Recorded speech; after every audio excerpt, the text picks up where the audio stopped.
안녕하십니까, 우짜입니다. 이번 이야기는 이란 망상은 수렁을 낳는다 입니다. 그럼 보시죠.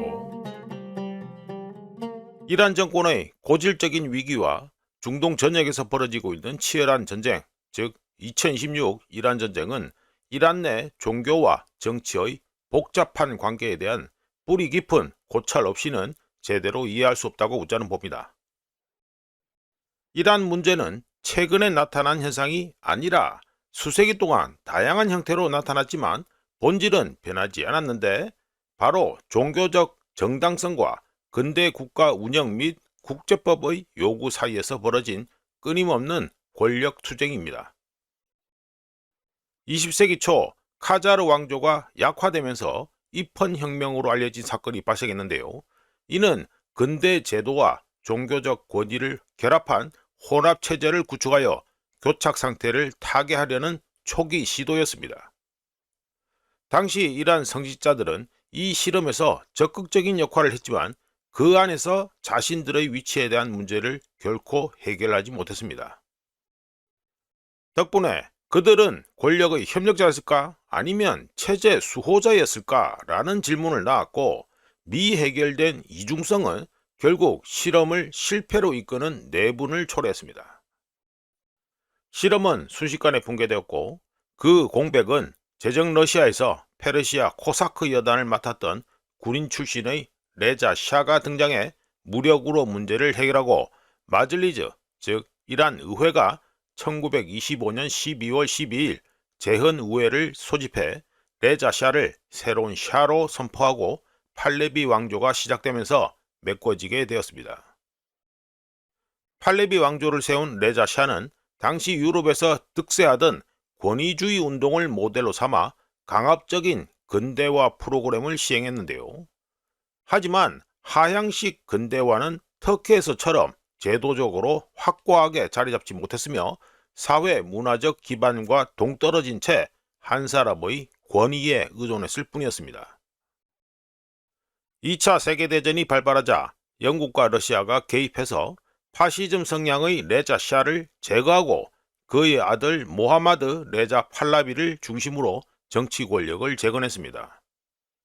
그런데 여기서 근대 국가와 사회에 깊이 뿌리내린 종교 네트워크를 어떻게 조화시킬 것인가 라는 오래된 질문이 다시 제기되었습니다. 관련해서 1953년 모하마드 모사데그는 색다른 시도를 했습니다. 그는 석유 국유화를 통해 국가 독립을 쟁취하려는 실험을 펼쳤는데, 일반적인 통념처럼 외국의 개입과 모사데그가 벌인 외부 영향력 축소 시도 때문에만 실패한 것은 아니었습니다. 모사데그의 실패에는 내부 세력, 특히 권력에서 소외감을 느꼈던 종교계 인사들, 그 중에서도 아볼 카셈 카샤니가 가장 중요한 역할을 했습니다. 참고로 당시 모사데그는 이란 종교계의 영향력 행사를 거부했고, 로마 망명에서 돌아온 모사데그는 근대화 노력에 있어 이란 내 어떤 협력자도 용납할 수 없다는 확신을 더욱 굳혔었습니다. 1970년대 석유 붐을 타고 샤는 야심찬 근대화 프로젝트에 뛰어들었고, 이 과정에서 종교계는 소외되었지만 완전히 사라지지는 않았습니다. 그리고 이란 종교계는 사파비 왕조 시절까지 거슬러 올라가는 사회적, 역사적 네트워크를 활용해 은밀하게 세력을 확장해 왔고, 1979년 이란 혁명은 단순한 민중 봉기가 아니라 성직자들을 국가의 변두리에서 중심으로 끌어올리는 역사적인 단절이었습니다. 그런데 아야톨라 호메이니가 내놓은 시아파 이슬람 정치 교리, 즉 벨라야트의 파키에서 구현된 새로운 실험은 과거로의 회귀라기보다는 역사적 실수를 되풀이하지 않으려는 복잡한 체계였습니다. 종교적 정당성과 안보기구, 정치 경제를 결합한 이 정치 체계는 통제 메커니즘을 통해 국내적으로는 성공적으로 자리 잡았습니다. 하지만 이 체제는 중동 지역 내에서의 존재 이유를 어떻게 정당화할 것인가 라는 또 다른 딜레마에 직면했습니다. 또 다른 질문에 대한 이란의 해답은 바로 팽창, 즉 자신과 똑같은 국가들을 만들어내는 것이었습니다. 다른 말로는 혁명 수출이지요. 이란은 목표 달성을 위해 주변 아랍 국가 전역에 활동적이거나 비활동적인 예하 민병대를 조직하기 시작했고, 과거 제국들이 그랬던 것처럼 이란은 아랍 세계, 특히 이라크, 시리아, 레바논, 예멘의 권력 공백을 이용해 지역적 영향력을 확대하려 했습니다. 그리고 일부 이란 관리들은 그런 영향력을 이란 힘의 자연스러운 확장이라고 공공연히 떠들기도 했습니다.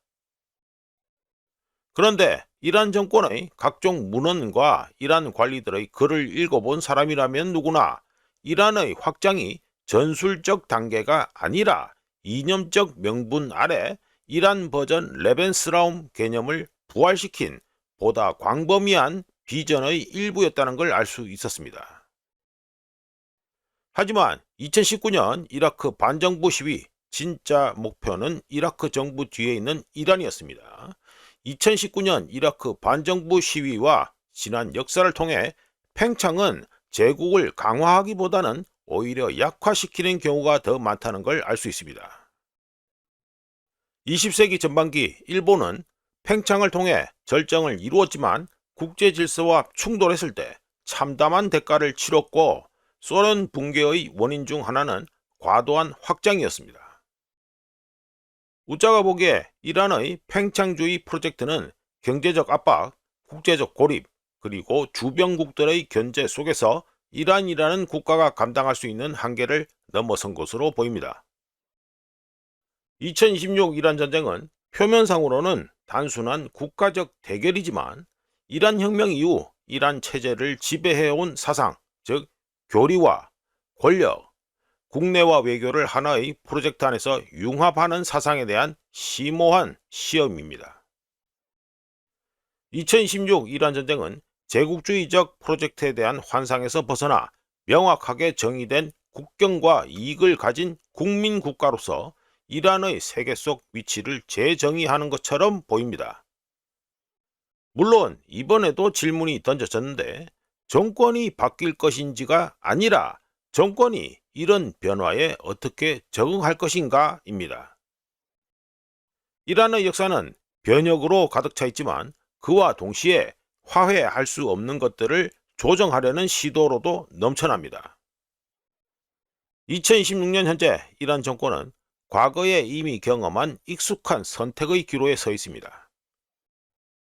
현대국가의 논리 안에서 스스로를 재정립하든지, 아니면 빠르게 변화하는 세상의 법칙에 부합하지 않는 제국주의적 꿈을 계속 쫓든지 둘 중 하나를 선택해야 합니다.